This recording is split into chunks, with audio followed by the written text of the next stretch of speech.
ওম নমো ভগবতে বাসুদেবায়। জয় শ্রীকৃষ্ণ। রাধে রাধে। বন্ধুরা, আজ সম্পন্ন হচ্ছে অপরা একাদশী, যে একাদশীকে বলা হয় সকল পাপ মুক্তির একাদশী। যে একাদশী পালন করলে অপার সুখ শান্তি সমৃদ্ধি আসে, এই কারণেই এই একাদশীর নাম অপরা একাদশী। অনেকেই হয়তো আজকে এই একাদশীর ব্রত পালন করছেন, অনেকেই কোনো কারণে হয়তো পালন করতে পারছেন না। বন্ধুরা, শাস্ত্রে বলা হয়েছে একাদশীর ব্রত পালন করলে সেই একাদশীর ব্রত কথা শ্রবণ করতে হয়, নচেত একাদশীর ব্রত অসম্পূর্ণ থেকে যায়।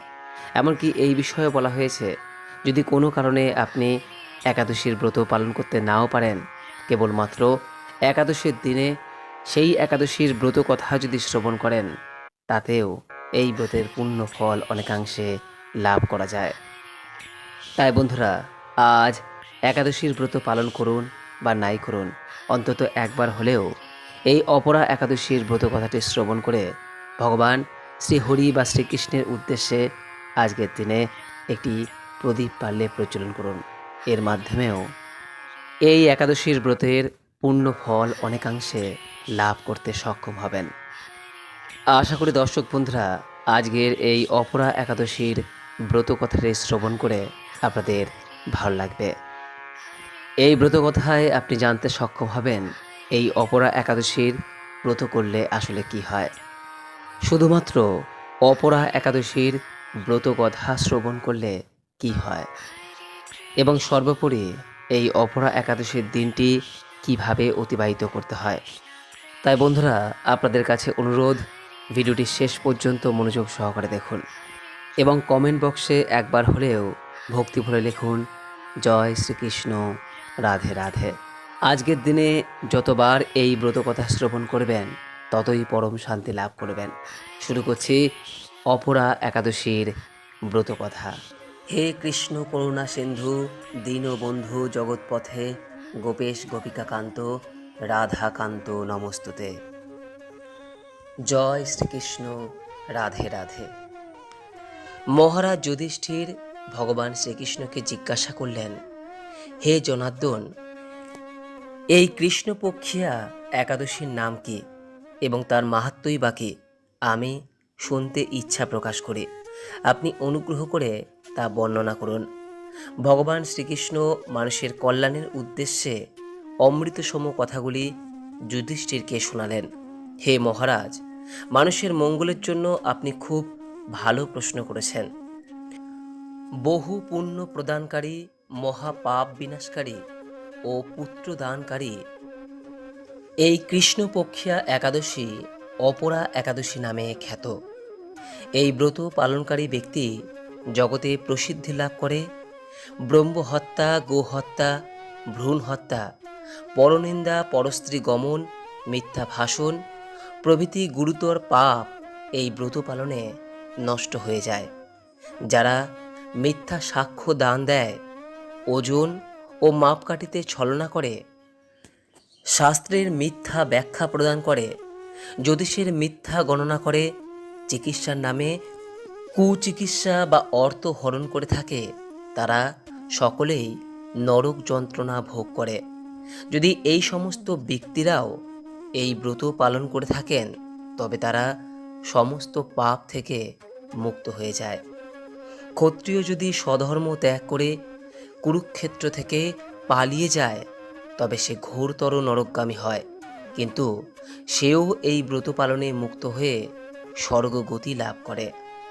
মকর রাশিতে সূর্য অবস্থানকালে মাঘ মাসে প্রয়াগ স্নানে যে ফল লাভ হয়, শিবরাত্রিতে কাশীধামে উপবাস করলে যে পুণ্য হয়, গয়াধামে বিষ্ণু পাদপদ্মে পিণ্ডদানে যে ফল পাওয়া যায়, সিংহ রাশিতে বৃহস্পতির অবস্থানে গৌতম নদীতে স্নানে, কুম্ভে কেদারনাথ দর্শনে, বদ্রিকাশ্রম যাত্রায় ও বদ্রীনারায়ণ সেবায় যে পুণ্য হয়, সূর্যগ্রহণে, কুরুক্ষেত্রে স্নানে, হাতি ঘোড়া স্বর্ণদানে এবং দক্ষিণাসহ যজ্ঞ সম্পাদনে যে ফল পাওয়া যায়, এই ব্রত পালন করলে অনায়াসে সেই ফল লাভ হয়ে থাকে।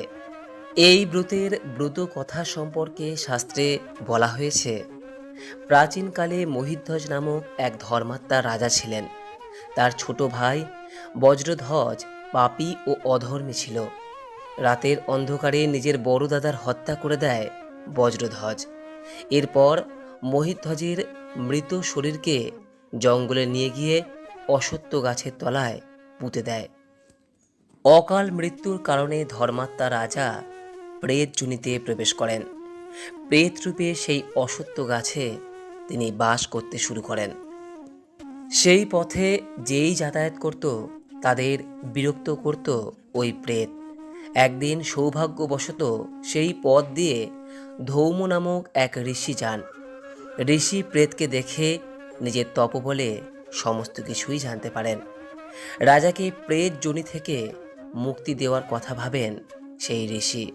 তারপর প্রেতকে অশ্বত্থ গাছ থেকে নামিয়ে পরলোক বিদ্যার উপদেশ দেন। সংযোগবশত সেই সময়ে এই একাদশী তিথি ছিল।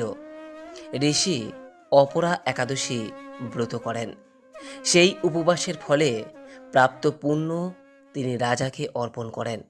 এই পুণ্যের প্রভাবে রাজা প্রেত যোনি থেকে মুক্ত হন এবং দিব্য দেহ ধারণ করে স্বর্গে গমন করেন।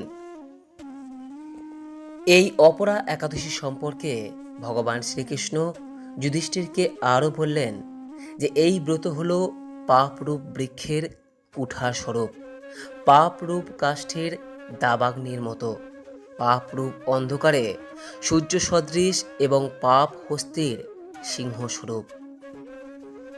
এই ব্রত কোনো একটি বছরও যদি কোনো ব্যক্তি পালন না করে জীবন ধারণ করে, তাহলে তা জলে বুদবুদের মতো তাদের জন্ম মৃত্যুই কেবল সার হয়।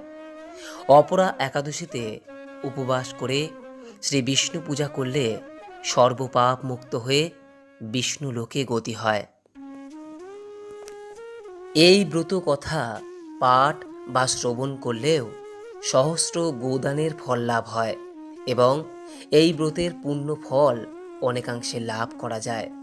ব্রহ্মাণ্ড পুরাণে এই ব্রত মাহাত্ম্য বর্ণনা করা হয়েছে।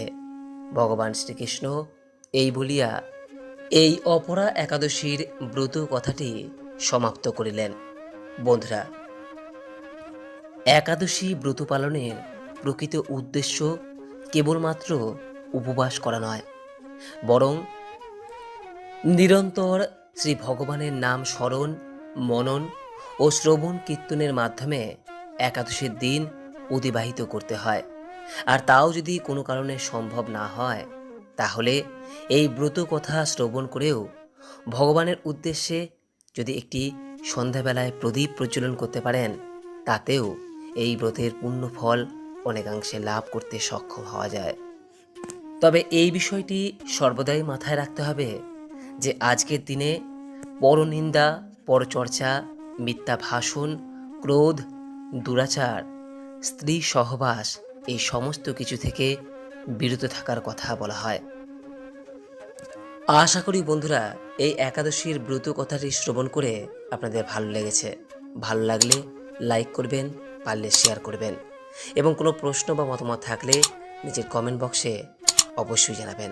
সকলেই ভালো থাকুন, সুস্থ থাকুন এই কামনা করে আজকের মতো ভিডিওটি এখানেই শেষ করলাম। হরে কৃষ্ণ কৃষ্ণ কৃষ্ণ হরে হরে, হরে রাম রাম রাম হরে হরে। জয় শ্রীকৃষ্ণ। রাধে রাধে। নমস্কার, ধন্যবাদ।